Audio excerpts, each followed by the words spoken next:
ఎన్నికల్లో వైఎస్ఆర్ కాంగ్రెస్ పార్టీ అభ్యర్థులుగా మేము ఓడిపోయిన తర్వాత సరే కనీసం 30 ఏళ్ళు రాజకీయాల్లో కొనసాగినాం. ఓటమి ఏ కారణం చెందినప్పటికీ ఒక 2-3 సంవత్సరాలు విశ్రాంతి ఉంటుంది అనుకున్నాం. కానీ చంద్రబాబు నాయుడు పుణ్యమా అని చెప్పి 3 నెలలు కూడా విశ్రాంతి లేదు, రోడ్డు మీద పెట్టినాడు. నిరంతరం ప్రజా వ్యతిరేక నిర్ణయాలతో ఈ ప్రభుత్వం చేసేదానికి నిరసనగా మేము ఎప్పుడు రోడ్డు మీదనే సంసారం చేయాల్సిన పరిస్థితి ఏర్పడింది. అధికారులు చుట్టూ తిరగాల్సిన పరిస్థితి ఏర్పడింది. ప్రజా సమస్యల ప్రస్తావన చేయాల్సిన పరిస్థితి ఉంది. ప్రజా సమస్యల కోసం 10,000 మంది మేము ఇక్కడికి వస్తే ప్రొద్దుటూరు నుంచి 2,000 మంది వచ్చినాం. మొత్తంగా 10,000 మంది ఇక్కడికి వస్తే కలెక్టర్ లేడు, జాయింట్ కలెక్టర్ లేడు, అధికారులు లేరు. ప్రతిసారి ఇక్కడ మేము నిరసన తెలియజేయడానికి ప్రజల యొక్క సమస్యలు చెప్పడానికి వచ్చిన ప్రతిసారి అధికారులు ఉండరు. అంటే కారణం నిర్లక్ష్యమైనటువంటి వైఖరి, ప్రభుత్వం దగ్గర నుంచి ఆదేశాలు. వైఎస్ఆర్ కాంగ్రెస్ పార్టీ నిరసన చేసిన ప్రతిసారి మీరు ఎవరు అందుబాటులో ఉండకూడదు, వారికి సరైనటువంటి గౌరవాన్ని ఇవ్వకూడదు అనుకుంటున్నారు. గౌరవం ఇవ్వండి మాకు కాదు, వాళ్ళు ప్రజాస్వామ్యంలో ప్రజలకు గౌరవం ఇవ్వనున్నారు, ప్రజాస్వామ్యంలో ప్రజల సమస్యలు వాళ్ళు గౌరవం ఇవ్వనున్నారు. ఈరోజు ఫీజు రియంబర్స్మెంట్ చెల్లించలేదని చెప్పి చెప్పడానికి వస్తే అధికారులు లేరు. తల్లికి వందనం ఇంకా 2 సంవత్సరాలైనా మీరు ఇవ్వలేకపోతున్నారా అని చెప్పడానికి వస్తే వాళ్ళు లేరు. మెగా డిఎస్సీ మీరు ఇప్పుడు ఎవరు చేయలేదని చెప్పడానికి వస్తే వాళ్ళు లేరు.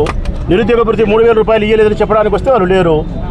5 లక్షల ఉద్యోగాలు సంవత్సరానికి అన్నారు, 5 ఉద్యోగాలు లేవు చెప్పడానికి వస్తే లేరు.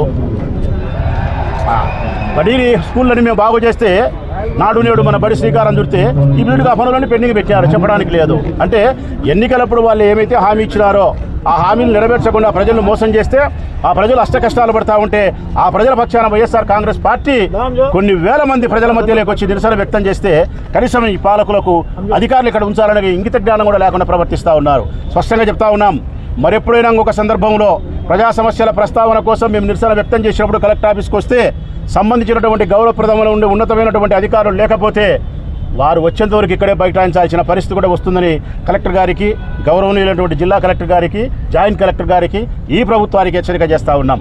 ఇక ప్రభుత్వానికి గట్టిగా మేము డిమాండ్ చేస్తూ ఉన్నాం, ఫీజు రింబర్స్మెంట్ వెంటనే చెల్లించాలా, నిరుద్యోగ భృతి 3,000 రూపాయలు వెంటనే చెల్లించాలా, 5 లక్షల ఉద్యోగాలు ఈ సంవత్సరం కేటాయించాలా, గవర్నమెంట్ ప్రభుత్వానికి సంబంధించినటువంటి మెడికల్ కాలేజీలను ప్రైవేటీకరణ చేసే అభిప్రాయంలో నుంచి గడ్డకు రావాల్సిన అవసరం ఉంది. నాడు నేడు మన బడికి సంబంధించిన పనులను కొనసాగించాల్సిన బాధ్యత ఉంది. ఒక్క మాటలో చెప్పాలంటే ఈ రాష్ట్రంలో విద్యకు అగ్రతాంబూలం ఇచ్చింది జగన్మోహన్ రెడ్డి గారు. ఈ రాష్ట్రంలో విద్యకు చీకటి రోజులు తెచ్చింది ఈ కూటమి ప్రభుత్వం. ఆ దిశలో నుంచి మీరు బయటికి రావాల్సిన అవసరం ఉంది. పేద విద్యార్థులు కూడా ఉన్నత శిఖరాలు అధిరోహించడానికి చక్కటి మార్గం విద్య. ఆ విద్యనే సర్వనాశనం చేసి పెడతాంది ఈరోజు కూటమి ప్రభుత్వం. అది చెప్పడానికి మేము వస్తే 10,000 మంది ఈరోజు వస్తే కూడా కలెక్టర్ గారు లేరు, జాయింట్ కలెక్టర్ గారు లేరు. ఎందుకు ఈ నిర్లక్ష్యమైనటువంటి వైఖరి? మీరు ప్రజలకు ఓట్లు వేయించుకొని మోసాలు చేసినారు, ఇది ఇస్తామన్నారు, ఇయ్యలే. నిజంగా చెప్పాలంటే మీ మీద 420 కేసులు పెట్టాలి, మీ మీద చీటింగ్.